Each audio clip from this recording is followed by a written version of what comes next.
Amém. Bom dia, irmãos. Bom dia, igreja.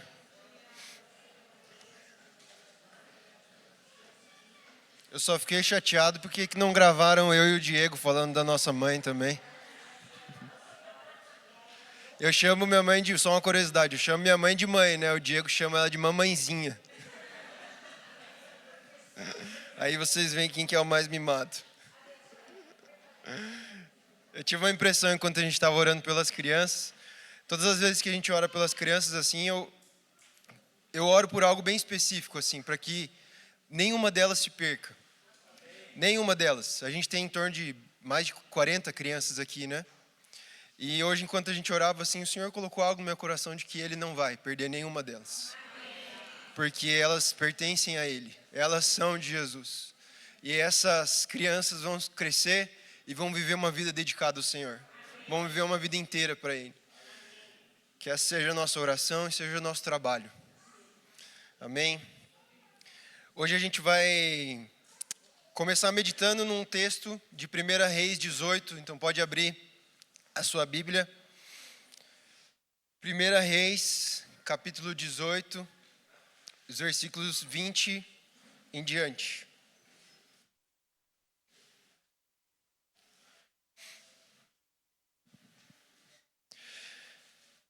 Bem, se você conhece e já leu 1 Reis, você sabe que estamos falando sobre uma das figuras mais particulares da Bíblia, que é o profeta Elias. O profeta Elias seria digno de ter um quadro na Marvel só para ele. Uma história em quadrinhos de super-heróis só para ele. Um homem tremendamente usado por Deus, um profeta, um amigo de Deus. E alguns diziam que ele tinha depressão, mas eu imagino que ele era um cara bem... emoções à flor da pele, a todo instante.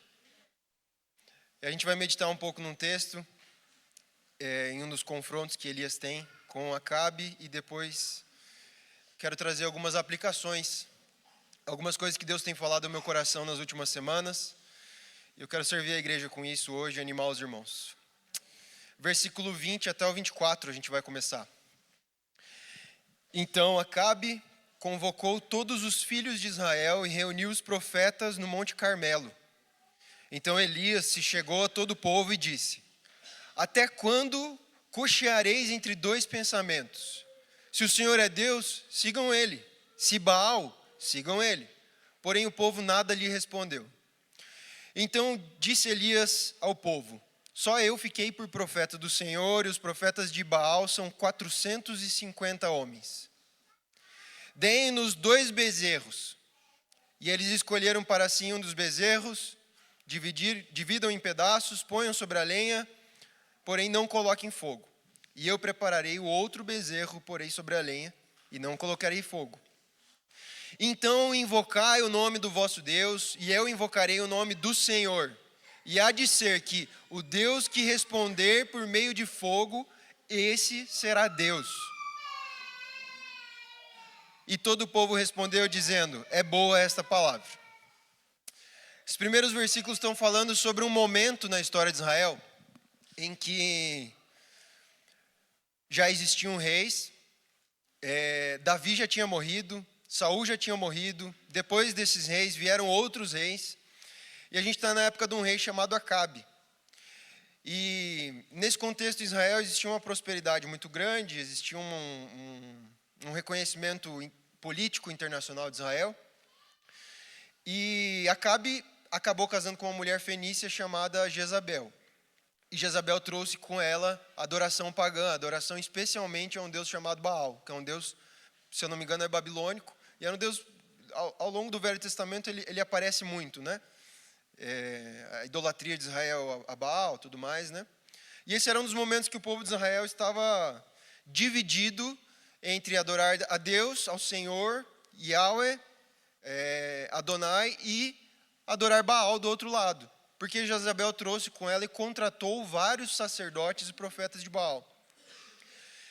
E Elias era um desses profetas que haviam permanecido, que continuava fiel a Deus no meio de um cenário de idolatria nacional. Não somente isso, o povo de Israel estava dividido entre norte e sul. E existia um povo que deveria ser unido, estava dividido política e espiritualmente, né? E aqui Acabe era rei do norte de Israel, onde Samaria era a capital. E o que está acontecendo aqui é um confronto muito interessante. A gente vai analisar os detalhes desse texto. Porque Elias estava sendo perseguido há um bom tempo, por ser o único profeta vivo e por confrontar e por ser uma pedra no sapato de Acabe. E Acabe estava doido para matar Elias. Elias se refugia por um tempo e aparece numa disputa, como que eu posso dizer? Elias reaparece agora com uma proposta de restaurar a adoração em Israel. E Elias faz uma proposta para o povo. Vocês estão com o coração dividido, vocês estão confusos. Por um lado vocês adoram Baal, por outro lado vocês continuam adorando a Deus. Mas Deus não aceita dividir a adoração dele. O que a gente vai fazer? Tragam cordeiros, coloquem esses cordeiros diante de nós, chama os profetas de Baal, coloca um cordeiro para os profetas de Baal e um cordeiro para mim. E a gente vai agora prestar um culto. Eles vão prestar um culto para Baal, eu vou prestar um culto para Deus. O que responder ao nosso culto é o Deus verdadeiro. Vamos resolver essa confusão que está no coração de vocês. Era uma disputa não por uma boa experiência religiosa, não era uma disputa social, não era uma disputa política.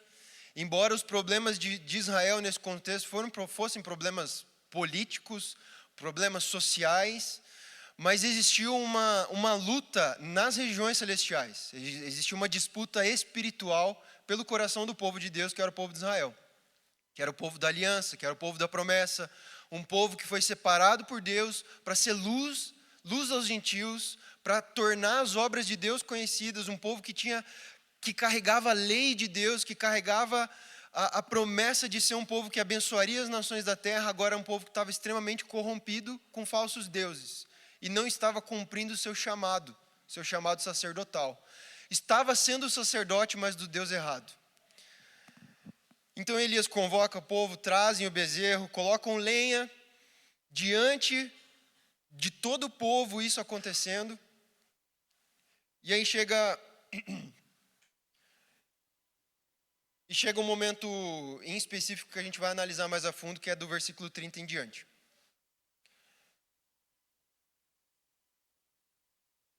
Então Elias disse a todo o povo: chegai-vos a mim, e todo o povo se chegou a ele, e restaurou o altar do Senhor que estava quebrado. Antes disso, um comentário, né? Elias deu a preferência para os profetas de Baal começarem o culto. Eles ficaram ao longo, desde o começo da manhã até o meio-dia, diante ali do bezerro, fazendo toda uma pirotecnia ali para ver se em algum momento desceria fogo, se Baal responderia à oferta e à adoração deles. E passou meio-dia, foi chegando até o final da tarde e nenhuma resposta de Baal, e Elias começou a ser irônico com eles. E será que Baal não está no banheiro? Será que Baal não está viajando? Será que o Deus de vocês não está muito ocupado? O que será que ele está fazendo agora, né? Porque não existia nenhuma resposta de Baal a essa adoração do povo. Mas então aqui no versículo 30 chegou a vez de Elias de oferecer o sacrifício dele. Finalzinho da tarde, versículo 31 diz que Elias tomou 12 pedras, conforme o número das tribos dos filhos de Jacó, ao qual veio a palavra do Senhor, dizendo: Israel será o teu nome. E com aquelas pedras edificou o altar em nome do Senhor. Depois fez um rego ao redor do altar, né? Ele cavou ao redor do altar, segundo a largura de 2 medidas de semente. Armou a lenha, dividiu o bezerro em pedaços e pôs sobre a lenha e disse: encham de água 4 cântaros, derramem sobre o holocausto, sobre a lenha. E disse: façam uma segunda vez. E fizeram a segunda vez. Depois disse: façam uma terceira vez. E fizeram uma terceira vez. De maneira que a água corria ao redor do altar, e até o rego ele encheu de água. Sucedeu que no momento de ser oferecido o sacrifício da tarde, o profeta Elias se aproximou e disse: Ó Senhor, Deus de Abraão, de Isaque e de Israel, manifeste-se hoje, que tu és Deus em Israel e que eu sou o teu servo, e que conforme a tua palavra fiz todas essas coisas. Responde-me, Senhor, responde-me para que esse povo conheça que tu és o Senhor Deus e que tu fizeste voltar o seu coração. Versículo 30 fala que Elias restaurou o altar do Senhor que havia sido derrubado. Esse era um altar de pedra, pedras rústicas, pedras que não eram trabalhadas, mas era um altar que já existia ali no meio de Israel.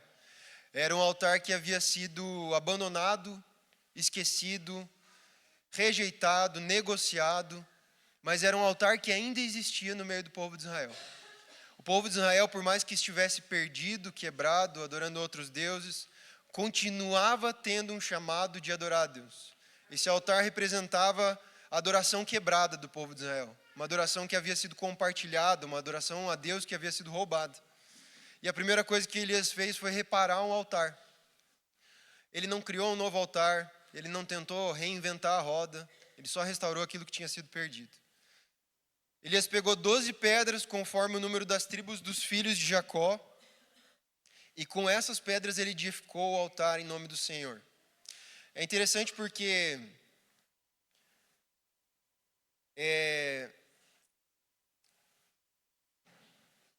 Elias pega 12 pedras, especificamente o número mesmo das tribos de Jacó.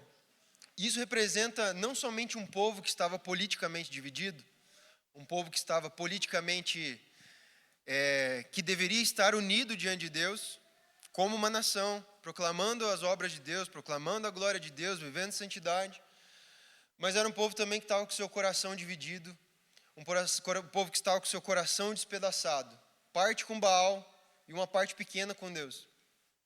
E Elias traz a inteireza de novo. Elias traz a lembrança do povo de que Deus quer ser adorado com inteireza.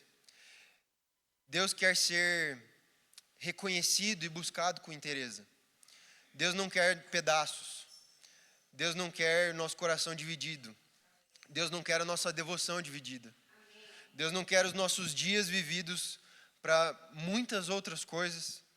Deus quer que nosso coração seja vivido exclusivamente para Ele. É interessante porque assim, a grande luta aqui não era uma luta por quem era mais efetivo na adoração. Quem que apresentava uma adoração mais performática. Se era os sacerdotes de Baal ou se era Elias. Quem que cantava as músicas mais bonitas.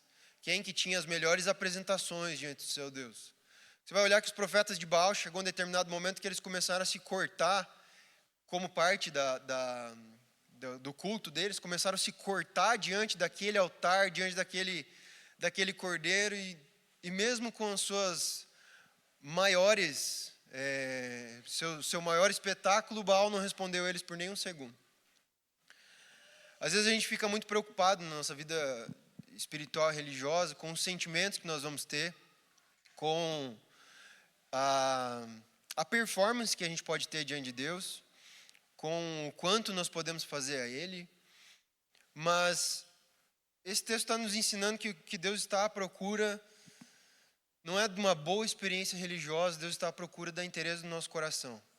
Deus está à procura das 12 pedras colocadas no seu devido lugar, do altar que é exclusivo a Deus, funcionando exclusivamente a Ele, da nossa vida que é exclusiva de Deus, funcionando exclusivamente para Ele. A disputa era quem tem o direito sobre a adoração de Israel. É Baal ou é Deus?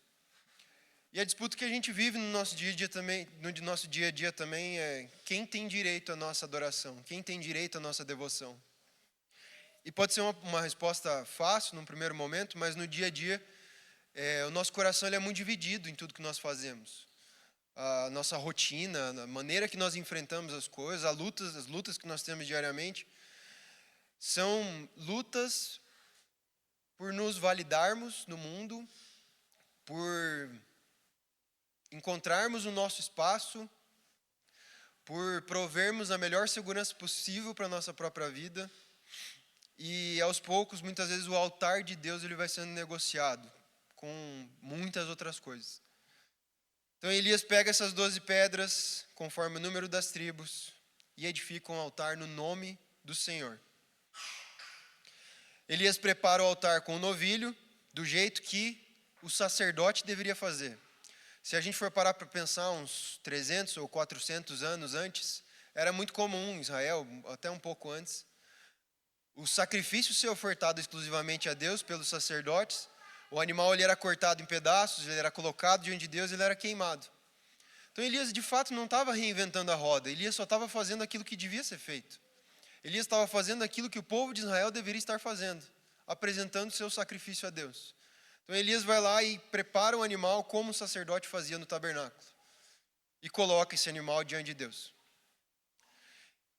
Elias pede, vocês vão ver, tem um detalhe interessante nesse cenário que, não sei se já chegaram a ler especificamente isso. Elias pede para que encham 4 cântaros de água, 4 grandes vasos de água, e pede para que despejem sobre a oferta, despejem sobre o animal, despejem sobre a madeira, despejem ali sobre o altar. E não somente isso, ele cavou em volta do altar ali, para que tudo aquilo ali fosse encharcado de água, para que tudo aquilo ali fosse cheio de... E se você for ver aqui, 4 cântaros de água equivaleria a quase 200 litros de água, jogados sobre o animal, sobre a madeira, sobre as pedras. Por que Elias faz isso? Eu acho muito interessante esse texto porque nesse exato detalhe, a gente é ensinado que Deus gosta de operar em cenários humanamente impossíveis. Elias estava querendo mostrar mesmo para aquele povo que aquilo que era humanamente impossível, era impossível até mesmo se Elias acendesse o fogo, depois de estar cheio de água ali, depois de estar inteiro encharcado aquela madeira, aquela lenha, era impossível mesmo se fosse Elias tentando acender aquele fogo, não acenderia. Tinha que ser algo miraculoso, tinha que ser verdadeiramente uma intervenção de Deus para aquele holocausto ser queimado, para aquela lenha voltar a queimar. E é interessante porque esse é o cenário de Deus perfeito em que Deus, desde o começo da criação, gosta de operar. Se eu estava parando para pensar um pouco nisso, tudo que Deus faz, literalmente tudo, eu desafio você a parar para pensar em algo que Deus tenha feito, algo do currículo de Deus, que fosse humanamente possível fazer, qualquer ser humano pudesse fazer. A começar pela criação do universo, algo impossível, algo humanamente impossível. A começar pela criação de todas as coisas, da natureza, do homem, a começar pela identidade que existe em cada ser que existe, humanamente impossível. A gente pode falar sobre milhares de ações de Deus no mundo que são uma representação exata disso aqui, humanamente impossível. Humanamente impossível abrir o mar para um povo de 2 milhões de pessoas passar, humanamente impossível uma mulher estéril dar à luz. Quantas mulheres estéreis na Bíblia e até fora da Bíblia experimentaram milagres de Deus? Humanamente impossível. Um homem andar sobre as águas, humanamente impossível. Um coração inteiramente corrompido ser santificado por Deus. Isso é humanamente impossível. E Elias estava trabalhando exatamente com o cenário daquilo que é humanamente impossível. Elias pediu para encharcar aquela lenha de água, pediu para encharcar aquele animal de água, pediu 3 vezes, não foi uma, não foi 2, foram 3 vezes, para mostrar que Deus queria mesmo agir num cenário em que nenhum homem poderia fazer aquilo.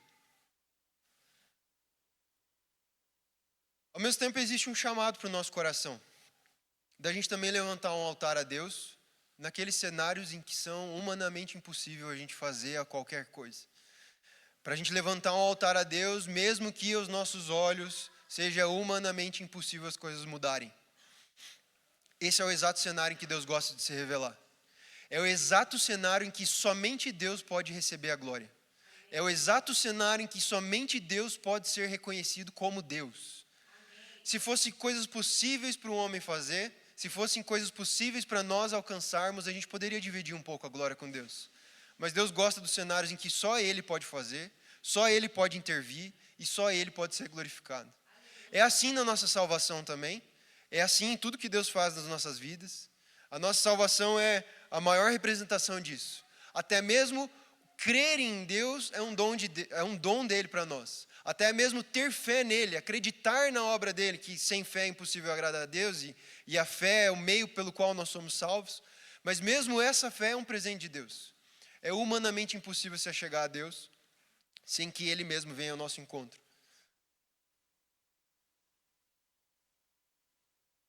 Então nós vamos para o versículo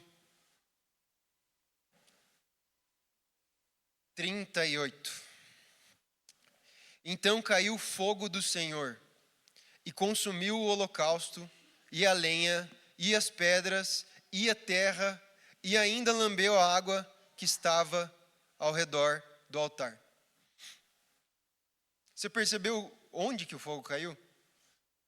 Caiu o fogo do Senhor e consumiu o holocausto, a lenha, as pedras, a terra, e ainda lambeu a água que estava encharcando aquela oferta. É um detalhe interessante também, porque Deus poderia ter consumido só a oferta, só o cordeiro que estava ali colocado diante do altar. E é interessante porque o fogo de Deus que desce aqui, muitas vezes na Bíblia ele é representado como Deus aceitando a oferta. Quando Deus aceita, por exemplo, a oferta no tabernáculo, Deus envia fogo. Isso se repete também no templo, quando Salomão vai dedicar o templo a Deus, ele oferece mais de 80 mil animais ali em sacrifício a Deus. Diz que Deus consumiu aquilo com fogo. E a glória de Deus foi revelada. Ao mesmo tempo, o fogo de Deus nas Escrituras revela tanto a Deus estar aceitando algo, como Deus estar purificando algo. E quando o fogo de Deus desce nesse momento sobre essa oferta apresentada por Elias, Deus está querendo mostrar duas coisas. Que Deus estava com saudade da adoração verdadeira do povo de Israel. E também que Deus tem ciúme da adoração do povo de Israel. Esse fogo retrata Deus se agradando, mas também retrata Deus purificando. Porque as duas coisas têm que caminhar junto. Na mesma medida em que Deus se agrada de nós, Deus não permite que a gente continue sendo igual. Deus quer continuar nos purificando. Então a presença viva de Deus na nossa vida, ela é sempre ocupada por essas duas ações de Deus. Ao mesmo tempo que Deus se agrada de nós, Deus tem ciúmes de nós. Interessante porque alguns dias atrás eu vi um vídeo, era um recorte de vários vídeos, na verdade, de pais, homens reencontrando seus filhos depois de muitos anos sem ver eles, né? E vários desses recortes, assim, de vídeos, né? Um filho, assim, que estava mais de 10 anos longe do pai, chegou escondido por trás do pai, e o pai, na hora, não reconheceu ele. Quando reconheceu, agarrou o filho e começou a chorar desesperadamente, de tanta saudade que tinha.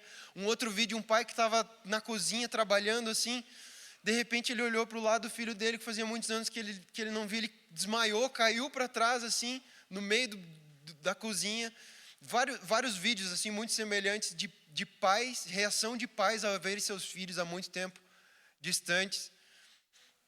E a euforia, a empolgação, a alegria, o sentimento de choro envolvido com a euforia.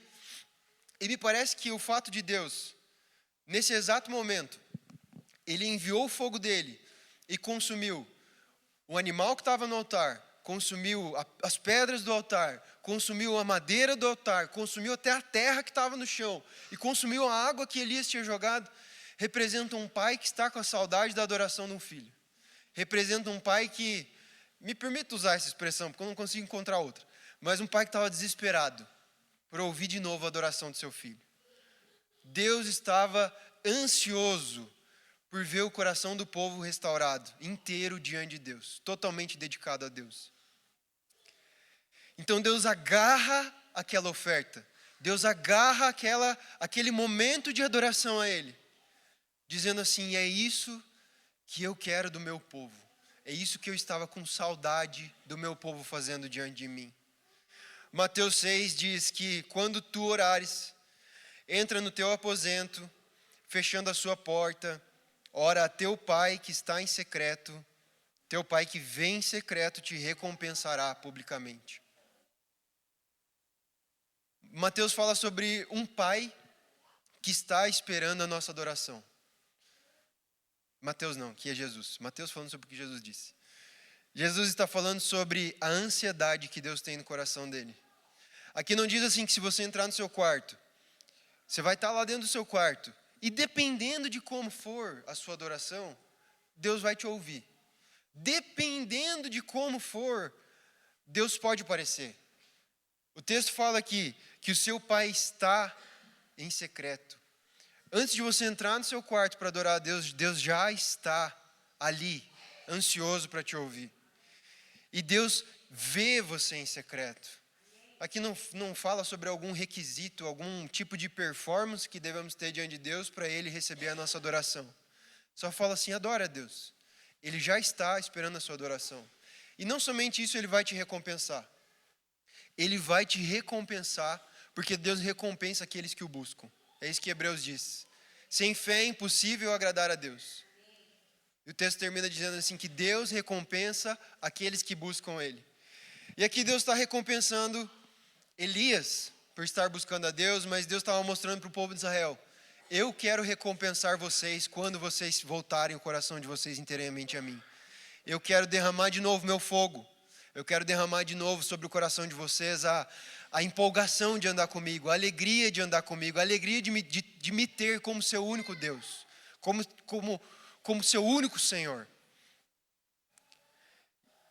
A gente fala muito sobre linguagem do amor, né? Um é toque, outro é tempo de qualidade. Acho que são 5 linguagens do amor, né? E a gente gosta de falar do meu sogro, que a linguagem do amor dele é o choro. Mas a linguagem do amor de Deus é sacrifício. Em tudo que Deus faz, em todas as maneiras que Deus mostra o amor dele, pode ser tempo de qualidade, Deus pode ser muitas coisas, mas em tudo nós vemos o sacrifício de Deus. Em tudo, a linguagem de Deus, a maneira de Deus conversar conosco é através de sacrifício. E foi a maneira mais clara dele mostrar o amor dele por nós. A maneira mais clara dele expressar realmente, fisicamente, tangivelmente o amor dele foi um sacrifício, o sacrifício perfeito do filho dele. E quando a gente olha tanto para o Velho quanto para o Novo Testamento, existe algo que é irresistível, que Deus não resiste, Deus nunca vai resistir, que é um altar levantado a Ele.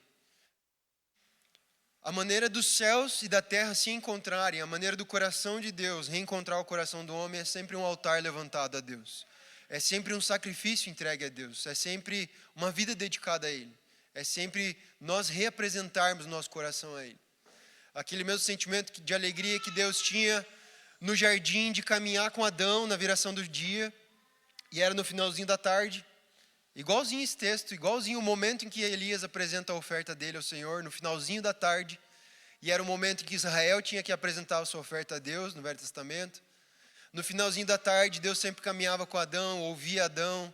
Adão era uma espécie de sacerdote no jardim, oferecendo sacrifício a Deus, oferecendo seu tempo, sua força, sua inteligência a Deus.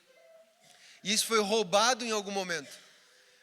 Essa comunhão foi roubada pelo pecado, mas o coração de Deus continua à procura de corações que vão continuar andando com Ele na viração do dia. Corações que vão continuar levantando no altar a Ele.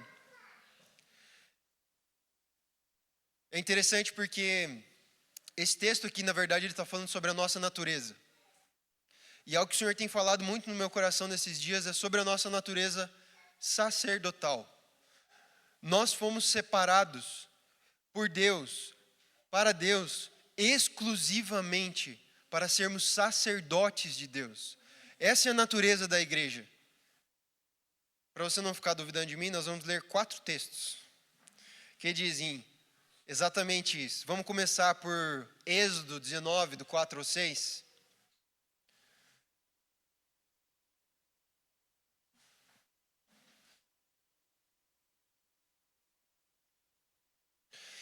Êxodo 19, do 4 ao 6.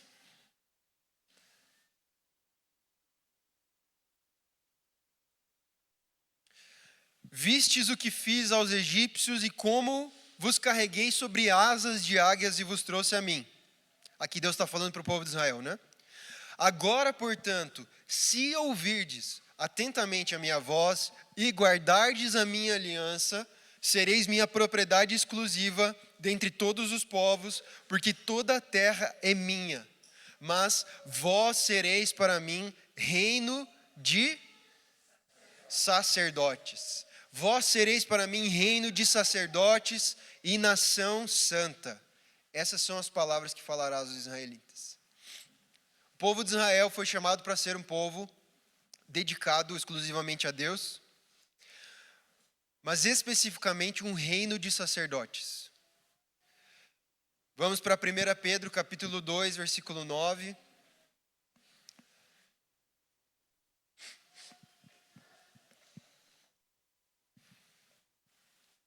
Mas vós sois geração eleita, sacerdócio real, ou um reino de sacerdotes também. Sacerdócio real, nação santa. Povo de propriedade exclusiva de Deus, para que anuncieis as grandezas daquele que vos chamou das trevas para a sua maravilhosa luz. Esses dois textos falam sobre, e Êxodo está falando assim, vocês serão sacerdócio real, um reino de sacerdotes. 1 Pedro diz que vocês são um reino de sacerdotes. É quem nós somos. Aqui Pedro está falando sobre a igreja. Nós, como igreja, somos um reino de sacerdotes. Uma geração eleita, um povo que foi escolhido, que foi separado, um povo que foi comprado, um povo que é propriedade exclusiva de Deus, um povo que é inteiramente de Deus e de mais ninguém e de mais nada, e que não pode se identificar com mais nada, com mais ninguém, a não ser com o Deus que nos comprou. Apocalipse 1, 5 e 6.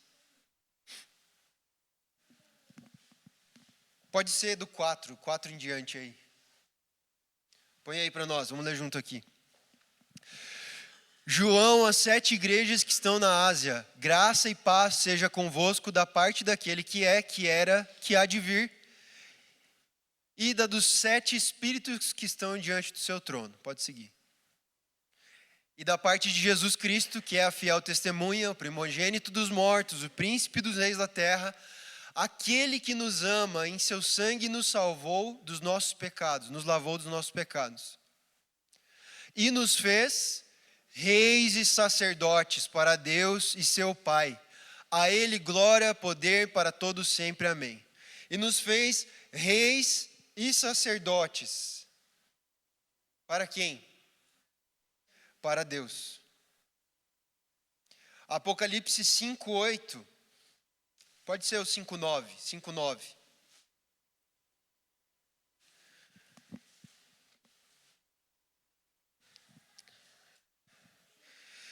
E cantavam um cântico novo, dizendo: Tu és digno de tomar o livro e de abrir seus selos, porque foste morto, e com o teu sangue compraste para Deus homens de toda tribo, língua, povo e nação.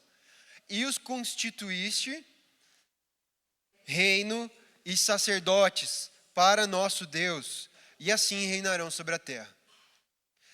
Eu não sei se existe alguma outra descrição que se repita tanto na Bíblia, como sobre a igreja, sobre o povo de Deus, como sacerdotes de Deus, como reino sacerdotal, como reis e sacerdotes, sacerdócio real.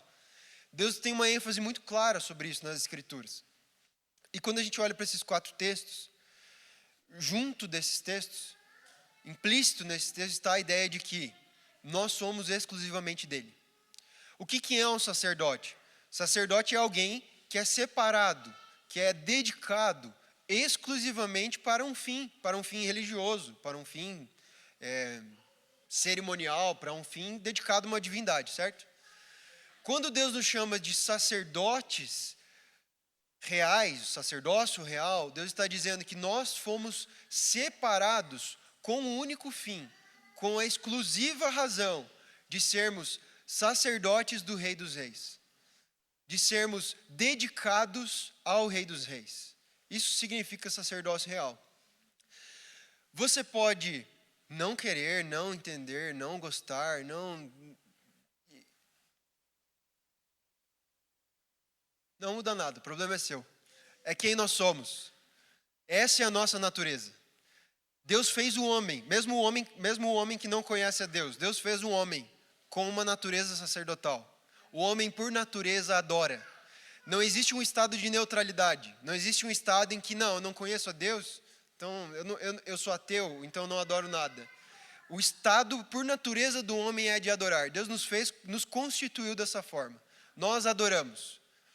O problema é que, longe de Deus, nós adoramos o mundo, nós adoramos a nós mesmos, nós adoramos as obras da criação de Deus. Mas Deus nos criou com uma natureza sacerdotal para Ele.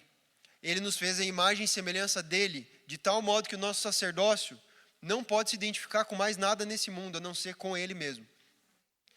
E por que eu estou falando isso? E por que eu estou tentando casar esses dois textos? Tanto aquilo que Elias fez ali, aquilo que a gente leu sobre 1 Reis 18, quanto reafirmando esses textos sobre o nosso sacerdócio real, sobre quem nós somos. Fomos constituídos por Deus como seus sacerdotes.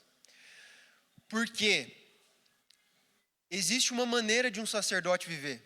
Se nós somos sacerdócio real de Deus, a maneira de nós vivermos, e a única maneira de nós vivermos, é dedicados a Deus. A única maneira de nós sermos inteiros e cumprirmos a nossa verdadeira missão é adorarmos a Deus. É termos uma vida que é um altar levantado a Deus.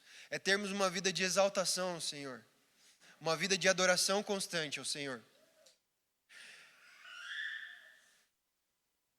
Existe uma luta diária na nossa mente. Uma luta diária com relação às nossas emoções. E a nossa mente é o campo de batalha espiritual que nós diariamente experimentamos, né? Pouquíssimas vezes, de fato, o diabo afeta o nosso corpo fisicamente, ou as coisas da nossa vida, mas 90% do tempo ele está tentando afetar a nossa mente, porque é onde a nossa adoração ou morre ou floresce. É onde a nossa vida de oração ou cresce ou ela é esterilizada. Então, o principal alvo do diabo é a nossa mente. E existe algo que acontece com relação à nossa adoração, à nossa natureza sacerdotal. E era um problema que os sacerdotes, logo no Velho Testamento, também já experimentavam. Eles tinham uma missão de levantar incenso, apresentar incenso diante de Deus. Eles entravam diariamente diante da presença de Deus ali, e eles entravam com um incensário, com um cheiro aromático diante de Deus, com um aroma que fosse agradável a Deus, e esse aroma escondia o cheiro do sacrifício anterior que tinha sido feito, do animal que tinha sido inteiramente assado ali, queimado, né? Então ele entrava diante de Deus com esse incensário. E ao mesmo tempo que existia uma tentação para esse sacerdote, existe uma tentação para nós. Era uma tentação muito grande para esse sacerdote olhar para esse cheiro agradável, esse aroma precioso, e se embriagar com esse cheiro, com essas sensações, e achar que aquilo ali dizia respeito a ele se sentir bem, a ele se sentir agradado por aqueles aromas. Da mesma forma, nas nossas vidas, diariamente, a gente cai na mesma tentação, de achar que o nosso sacerdócio a Deus, a nossa vida de entrega a Deus, ela precisa ser algo que nos agrade, precisa ser algo que, nos nossos sentidos, nas nossas emoções, seja algo muito bom, algo que para nós seja algo bom. Então a gente troca a ordem dos fatores. Deus não é mais a prioridade do sacrifício, mas a minha experiência, o meu sentimento, eu estar me sentindo bem, é a ordem, é o motivo, é o motor de eu sacrificar ou não. E por que digo que essa é a nossa tentação?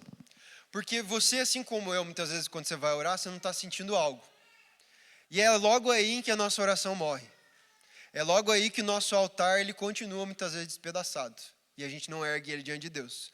Porque eu não estou me sentindo bem. Porque a semana não foi boa. Porque eu bati o carro. Inclusive ontem bati o carro. E hoje eu cheguei aqui, meu pneu estava furado. E aí a gente deixa de adorar a Deus pelas coisinhas bobas do nosso dia a dia. Porque eu preciso estar me sentindo bem. E aí a gente vem muitas vezes numa reunião de culto coletivo, e eu não estou me sentindo bem, então eu não vou cantar aquela música ali que o Veloizão puxou. Não vou entrar junto. Eu não estou bem hoje. E aí a gente vive a nossa vida sempre trocando a ordem das coisas. Quem deve ser adorado é Deus. Quem deve se sentir agradado é Deus. E o nosso sacrifício, a nossa vida sacerdotal aí, ela é corrompida. Não é que a gente deixa de ser sacerdote, é que a gente começa a oferecer um sacerdócio segundo a nossa própria vontade, segundo o nosso próprio interesse, segundo o nosso próprio proveito. E esse é um dos nossas maiores lutas diárias. Eu ouvi um comentário alguns dias atrás, quando Jesus fala em João 15, que Deus é glorificado quando nós damos muito fruto. E em Mateus 7 também, Jesus fala sobre darmos fruto, né? A árvore, quando ela dá fruto, ela nunca dá um fruto para si. Nunca é ela mesma que experimenta do seu fruto, é sempre para um terceiro, né? Da mesma forma, o fruto da vida do Espírito em nós, ou os frutos que Deus espera que a gente dê, eles nunca são para o nosso proveito próprio, nunca são para a nossa própria alegria. É sempre em proveito de Deus e em proveito de quem vive conosco, que seja servido, que seja abençoado, que veja Deus através das nossas vidas. Mas diariamente a gente entra com um incensar diante de Deus, com a nossa vida religiosa, esperando sermos agradados, esperamos nos sentirmos bem. E é aí que o nosso sacerdócio ele se torna disfuncional, o nosso sacerdócio ele é corrompido. Nossa vida diante de Deus, que deveria ser exclusivamente para Ele, totalmente para Ele, somente para Ele, porque Ele, somente Ele nos comprou, aí é corrompido. Aí o nosso coração é corrompido, as nossas intenções são divididas, né? Então, aquilo que o Senhor tem falado muito no meu coração nos últimos dias é que nós precisamos restaurar como igreja uma vida de altar ao Senhor. Restaurar o altar que, assim como na história de Israel, 1 Reis 18, estava quebrado. Existe um altar. Talvez você só tenha negligenciado ele. Talvez a gente só tenha negligenciado. Talvez a gente tenha esquecido de que a nossa vida é isso. A nossa vida não é nada além disso. A nossa vida é para ser agradável a Deus. A nossa vida é porque Ele é digno. Por que nós devemos adorar Ele? Mas Ele não fez aquilo que eu pedi, eu tenho orado há muito tempo por algo, por uma cura, para Deus fazer alguns milagres. Não é isso que move a nossa devoção a Ele, não é isso que move a nossa adoração a Ele. Nós somos movidos porque Ele é digno, somente por causa disso. Porque Ele nos comprou, tá aí, mais um motivo. Porque Ele nos criou, porque Ele criou você, Ele é digno de receber adoração. Salmo 96, se não me engano, diz: tributai ao Senhor, tributai louvores, tributai força, tributai honra. O nosso chamado é para tributar a Ele. O que é um tributo? É um dever. Existe um dever na nossa natureza sacerdotal. Um dever de levantar um altar, de ter a nossa vida continuamente diante do Senhor. De ter os nossos dias inteiros para Ele. De ter toda a nossa vida dedicada a Ele. E não dedicar a nada mais, a ninguém mais, senão a Ele. Eu sempre fico meio sem saber como aplicar isso no dia a dia, quando eu vou compartilhar algo nesse sentido, mas geralmente a gente tende a colocar Deus na primeira, então o jeito certo de fazer isso é colocar Deus na primeira linha, Deus é em primeiro lugar, daí vem a família, daí vem o trabalho, daí vem o estudo, daí vem o lazer, daí vem... E a gente põe numa lista de prioridades, né? Mas uma vida sacerdotal a Deus é uma vida em que é Deus na família, é Deus no trabalho, é Deus no lazer, é Deus na comunhão, é Deus no descanso, é Deus em absolutamente todas as coisas.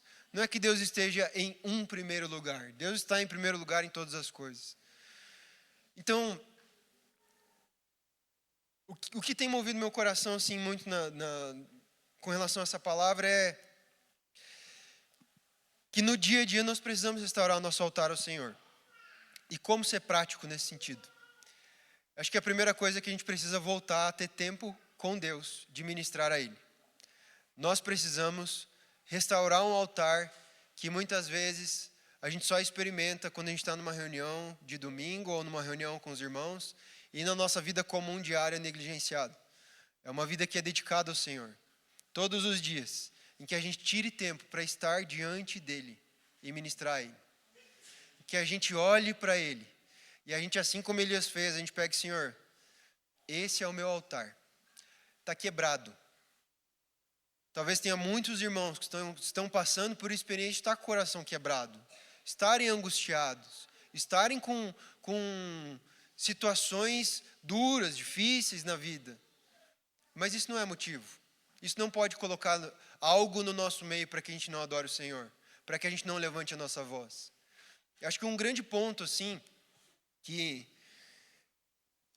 revela muitas vezes como a gente não está 100% muitas vezes na nossa adoração, é quando a gente chega num culto de domingo. Eu não estou falando que a nossa adoração é somente culto de domingo, mas quando a gente chega num tempo em que nós estamos aqui para adorar a Deus e nós decidimos não adorar a Ele. Em que alguns levantam a voz em louvor, alguns levantam a voz em adoração, em oração, e muitas vezes a gente fica alheio ao que Deus está fazendo. Eu acho que existem duas posições na mesa de Jesus. Ou a gente está lavando os pés de Jesus, como aquela mulher que veio da cidade e derramou o perfume aos pés de Jesus, ou a gente está do outro lado da mesa como um religioso, avaliando a oferta dos outros, avaliando se o culto é bom, avaliando se está tudo certo para adorar a Deus. Eu acho que na vida com Jesus só existem essas duas realidades, esses dois extremos. Ou eu estou diante dele, com a minha vida derramada diante dele, ou eu estou de um outro lado julgando a oferta dos irmãos, julgando que se está tudo certo na minha vida para adorar Jesus, se vale a pena adorar Ele ou não. Mas não existe uma neutralidade diante de Jesus. Não existe uma neutralidade no sentido de falar assim, não, está tudo bem. Tu sabes, Senhor. E aí a gente fica... O que o Senhor tem falado muito no meu coração é isso. Existe um altar que Deus está ansioso por ver levantado. E a resposta de Deus é sempre a mesma quando o altar está levantado. Deus derrama fogo. Deus derrama a alegria dele. Deus enche o nosso coração e restaura o nosso coração com alegria. Então, às vezes a gente está angustiado e a gente não sabe o que falar e a gente silencia a nossa oração. É exatamente esse tipo de altar que Deus quer acender um fogo novo. É exatamente naquilo que é humanamente impossível, aquilo que está encharcado, aquilo que aos nossos olhos é impossível acontecer. Deus gosta dessas coisas, onde Deus e somente Deus pode receber a glória. Quando as coisas estão indo tudo bem, quando está tudo certo, conseguir uma promoção no emprego, quando qualquer coisa boa acontece com a gente, é bom adorar, é bom agradar a Deus, é bom glorificar Ele em todo o tempo, mas é mais fácil agradecer a Ele quando as coisas estão indo bem, né? Mas quando o nosso coração está angustiado, ou está no dia da tentação, num dia de sofrimento, é o dia em que a gente quer se fechar e a gente não quer ser um altar diante de Deus hoje. Acho que Deus entende. Não, Deus não entende. Esse é o tipo de coisa que Deus não entende. A gente tem que explicar melhor, eu acho. Mas o ponto é que, assim, Deus é digno, nós somos sacerdotes dele, e quando nós levantarmos um altar diante de Deus, Ele vai nos recompensar. Ele sempre vai nos recompensar. A linguagem dele é essa. A maneira dele agir no mundo, ao longo de toda a história, é através de homens e mulheres que levantaram altares diante de Deus. Você vai olhar para a história de Abraão, você vai olhar para a história de José, você vai olhar para a história de tantos homens, e algo que é comum entre todos eles. Primeiro, que eles foram alcançados por Deus, mas foram homens que levantaram altares diante de Deus. E eu queria propor da gente levantar um altar diante do Senhor hoje, em adoração, em louvor a Ele, e a gente restaurar essa prioridade das nossas vidas diante do Senhor. A gente não precisa que as coisas estejam bem. E às vezes é até bom que as coisas não estejam bem, para que a gente realmente veja Deus. Quando eu digo assim que Deus sempre responde ao altar levantado, não significa que Deus sempre vai fazer o que a gente quer. Significa que Deus está obrigado a fazer o que nós estamos pedindo. Mas Deus sempre vai fazer o que nós precisamos. Deus sempre vai nos alcançar naquilo que nós precisamos. Vai nos recompensar naquilo que é necessário para uma vida cada vez mais dele. Hebreus e 1 Pedro tem uma expressão que eu acho bem interessante. 1 Pedro 2,5 termina dizendo assim, 1 Pedro 2,5 diz assim: vós também, como pedras vivas, sois edificados como casa espiritual para serem sacerdócio santo, a fim de oferecer sacrifícios espirituais aceitáveis a Deus. Então, o que um sacerdote faz? Oferece sacrifícios espirituais aceitáveis a Deus, por meio de Jesus Cristo. A certeza que nós temos é que, quando levantamos a nossa voz, quando nós ofertamos, quando nós dedicamos o nosso tempo, quando nós servimos alguém, isso é um sacrifício espiritual aceitável a Deus, que é feito por meio de Jesus Cristo, porque Ele nos comprou. Efésios diz que Deus nos fez agradáveis a Ele mesmo por meio de Jesus. As nossas ofertas são agradáveis a Deus por meio de Jesus. Não é que os nossos sacrifícios são uma expiação, ou são uma maneira de barganhar com Deus, ou são uma maneira de encontrar o favor de Deus. Os nossos sacrifícios, eles são por meio de Jesus agradáveis a Deus. Porque Jesus fez o sacrifício perfeito. Porque Jesus fez diante de Deus tudo o que é necessário para que a gente seja aceito diante de Deus. Para que a gente seja ouvido, para que a gente seja eternamente amado, para que a gente seja reconhecido, para que a gente também seja honrado por Deus. Essa é uma expressão, às vezes, desconfortável falar, né? Sermos honrados por Deus. Mas o escritor de Hebreus muitas vezes fala isso. Jesus nos honra na presença de Deus, na presença dos anjos, por causa do sacrifício dele. Em Hebreus 13 também diz: ofereçamos sempre por ele a Deus sacrifício de louvor. Isto é o fruto dos lábios que confessam o seu nome. Sacrifícios agradáveis a Deus. Esse é o nosso chamado, é a nossa missão, porque nós fomos comprados, porque Ele é digno, porque Ele merece. Estando bem ou estando mal, levanta sua voz em adoração a Deus. Levanta um altar diante de Deus. Se as coisas não estão bem, que bom, adora a Deus dessa forma.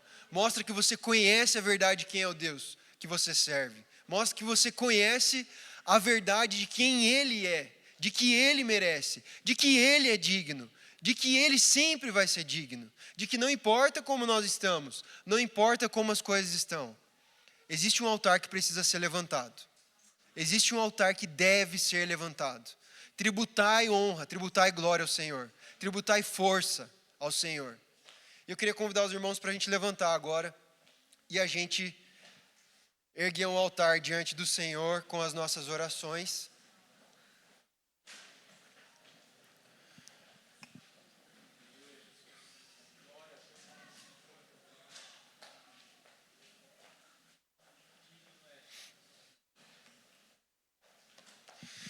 Eu não sei se tem algo mais importante na caminhada com Jesus do que ministrar a Jesus. Não tem algo mais decisivo na nossa maturidade com Jesus do que isso. Não existe algo mais definitivo, um divisor da nossa maturidade do que estar diante dele todos os dias. Pode ser 5 minutos, pode ser 10 minutos, mas chegar diante do Senhor e separar o teu coração para Ele. Separar a sua oração a Ele. Eu lembro que quando eu morava com os meus pais, eles têm uma, lá nos fundos tem uma edícula lá. Eu lembro que por muitas noites eu pegava meu violão, eu ia lá nos fundos, por várias noites seguidas assim. Eu pegava meu violão e eu chegava diante do Senhor, não sabia o que cantar, não sabia o que falar. Eu estabeleci aquilo como um compromisso, de estar diante dele, de chegar diante do Senhor. E ali eu começava a tocar, começava a ministrar a ele. Eu às vezes nem sabia muito bem como seguir. E aí de repente o Senhor enchia meu coração de cânticos, de alegria. Cânticos que nem sabia, que na hora Ele colocava no meu coração, cânticos espirituais. Começava a cantar em línguas. E de repente meu coração era cheio de arrependimento, cheio de alegria. O meu coração era arrebatado pelo Senhor.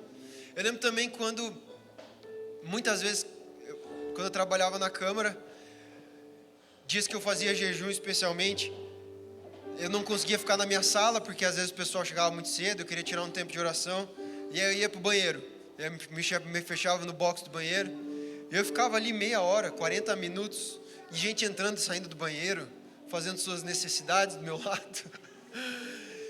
E eu em silêncio ali, adorando o Senhor, em silêncio, buscando o Senhor, em silêncio ali, Senhor, esse tempo é do Senhor, não preciso estar num lugar bom, eu só preciso encontrar o Senhor.